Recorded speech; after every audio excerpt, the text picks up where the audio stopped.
And again, it's based around trying to turn skills into behavior. Again, if you're interested in skills, this is the best book on skills I've found. It's called Atomic Habits. It was published last year. It'll show you strategies how to get better at doing the habits that you're good at and how to get rid of the habits that you're bad at. If you've got a bit of time on your hands, and some of us do at the moment because we're not working our normal work shifts, I'm supposed to be in Costa Rica today, okay? Then read books like that. Problem, of course, with most of our skills is this issue, as exemplified by the chicken, is that I don't want to practice, I want to skip ahead to the part where I'm awesome. So for ultimate performance, you need three things. You need a low reaction to stress, psychological, physiological, and social. You need a high degree of effortless attention. And one of the things we're all going to have to learn, I'm afraid, which is something I have not been terribly good at in my life, is how we effectively deal with mistakes. Because the problem with workload is these four issues. The difficulty of the task. The task at the moment is very challenging. The other problem is the number of tasks that are running in parallel. As Adam said, this is without doubt a marathon. And my feedback from, I've got quite a few colleagues all over the world I've got friends in Italy, I've got friends in London. I think at the moment we're behind the curve. I hope we stay behind the curve, but I'm not sure that we're going to be protected. So we've got to make sure that we can deal with the number of tasks and the time available. So what we're trying to do here, or what I'm trying to do on a daily basis, is to manage that system I showed you earlier, this one here. I'm trying to maximize my working memory, maximize the function of my working memory by learning stuff. Because the more stuff I put in my long-term memory, which is vast, if this was a physical exemplar of a working memory, how big do you think your long-term memory is? Anybody? 10 times, 100 times, 1,000 times? Well, it's massive. It's probably bigger than Europe. So our working memory really does frustrate the function of our long-term memory. And one of the things we need to realize is you need to see with your brain, but also the fact that we're very biased. And one of the issues, this is why one of the things I think the PP is so important that we get some clarity on this, because we've had 3 different sets of recommendations this week. I'm currently working on labour ward where my workload hasn't changed. Well, in fact, it's got worse because we still have pregnant women coming in. I can't say, right, stop the elective sections. I'd love to, but it's not gone down well with my colleagues. So what we've got to do is maximize our situation awareness and maximize our decision making. So what can we do? Well, we can learn stuff. And when you've got some downtime, I think it's really important that the skills that you practice. Now, I know that we've been at the front of this, but I think some of our colleagues outside of this room are not practicing. They're not practicing donning and doffing. I was horrified to find that some of our obstetric trainees have not actually done any of the training. But they will be in theatre with me. They will put everybody else in that theatre at risk. They need to practice these skills because in order for the skill to be performed under pressure, they need to be able to perform it in a low pressure and then a high pressure environment. And the training we have needs to be context specific. The problem is if they keep changing the guidelines, we have to keep changing the training.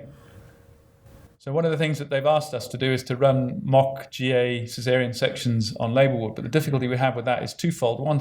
First of all, they keep changing what we're supposed to do. And I said, look, do what you do normally as well as you can, because that's where the difficulty is going to come from. So how else can we improve that working memory? Now, this is a paper that was published a few years ago, rude surgeons impair anaesthetist performance, but I suspect rude anaesthetists impair surgeons' performance. And in fact, I think rude anybody impairs everybody else's performance. So I do a lot of human factors training. This is a paper taken from NASA's work on human factors that looked at team skills. So there are 8 skills there, of which one is the most important. And what I'd like you to do just briefly is read through all of those. And then when I ask you at the end of it, I'm going to ask you to vote for one. This is usually where I, A, test whether people can read, and B, whether people can count to 1.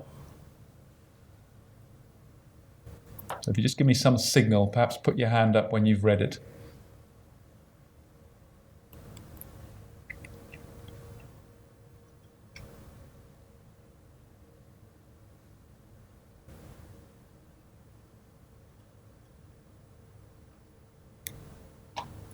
Okay? Okay, who wants to vote for briefing? Leadership. Communication. Usually gets a couple. Interpersonal relationships. Okay? Team feedback. Preparation. You can see the different work streams of different individuals. Inquiry. And workload. Okay. Well, if you like, the golden bullet is this one here. It's our interpersonal relationships, because all the others feed off them. And that means one of the ways that we can maximize our working memory is by maximizing the way that we work with our colleagues, by always ensuring that we ask for help. I did an emergency, it wasn't a section, it was a massive postpartum hemorrhage on a patient in our theatres on Tuesday. And we did it in full PPE. Quite a few things I learnt about that. First of all, doing a 4.5-hour case in PPE is utterly draining. Secondly, always go to the loo before you go into theatre. Thirdly, have a drink of water before you go into theatre. Now, but the end of it, the team were completely exhausted. Wasn't particularly helped by the woman having a complete panic attack at the end of extubation. Probably because she was surrounded by a group of people who looked like they were in a Doctor Who movie. So what I did is I said, right, everybody stop. Before we doff, we're going to get somebody who hasn't been in theatre to talk us through it. Because I could not think what to do. My brain had completely stopped working. But we have to be comfortable asking for help, all of us. So one of the questions I often challenge people, and I think it's great to see what the Trust has done, and it's great to see all of you guys here. And it's a question I ask myself on a daily basis. What do I do to make a positive contribution to the team I work with? So what have we done? Well, Adam's listed these, and I think it's amazing how quickly I've been trying to get some of this stuff up and running for about 6 or 7 years. We've managed to do it in a week. So I think that's a huge achievement, and I've had some very good feedback. I hope you have in your units, and I think it's important to feed back to the execs that these changes are making a difference. We came out of this 4.5-hour case on Tuesday. It was about 4:30 in the afternoon, and there was food there, food for all of us. It's amazing how different that makes you feel about yourself and about the team you work with and about the patients you look after. So what else can we practice? Well, we can practice cognitively. If you can't practice things physically, practice them in your head. And I've been doing the donning and doffing in my head pretty much every day to try and make sure that when I have to do it, I do it properly.